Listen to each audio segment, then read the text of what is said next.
La poupée d'Elisa, chapitre 2, celle qui regarde. 2 semaines après la disparition de Claire, l'appartement est mis en vente. Rien n'a été modifié. Les meubles sont encore là, le linge est plié, la vaisselle propre. Mais plus personne ne veut y vivre. Sauf Inès, 22 ans, étudiante, qui trouve l'annonce trop belle pour être vraie. Un appart meublé tout refait à 450 €? Je fonce. La visite est rapide. L'agent immobilier ne dit rien, ne regarde jamais la vitrine du salon. Mais dès qu'Inès signe, il lui glisse à voix basse, sans la regarder. S'il y a quelque chose d'ancien dans la maison, ne le touche pas. La première nuit, tout est calme. Inès explore. Dans la vitrine du salon, elle remarque une poupée magnifique, ancienne, en porcelaine, les yeux gris perles. Elle la trouve étrangement belle, hypnotique. Elle la sort de la vitrine, la pose sur l'étagère de sa chambre. Tu t'appelleras Elisa. Dès la 2e nuit, les choses changent. À 3h33, Inès se réveille en sursaut.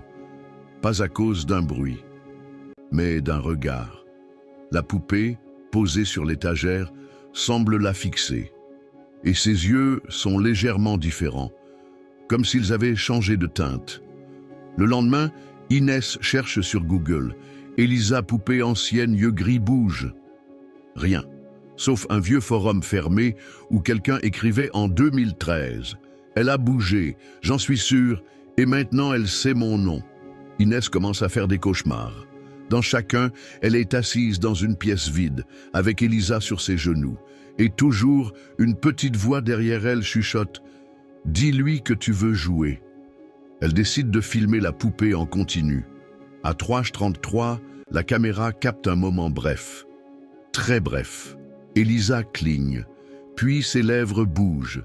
Pas un mot, juste un mouvement, comme si elle souriait.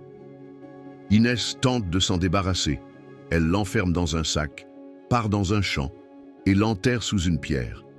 Mais en revenant chez elle, la poupée est dans le lit, les yeux ouverts, fixée sur le plafond, et au rouge à lèvres sur le miroir.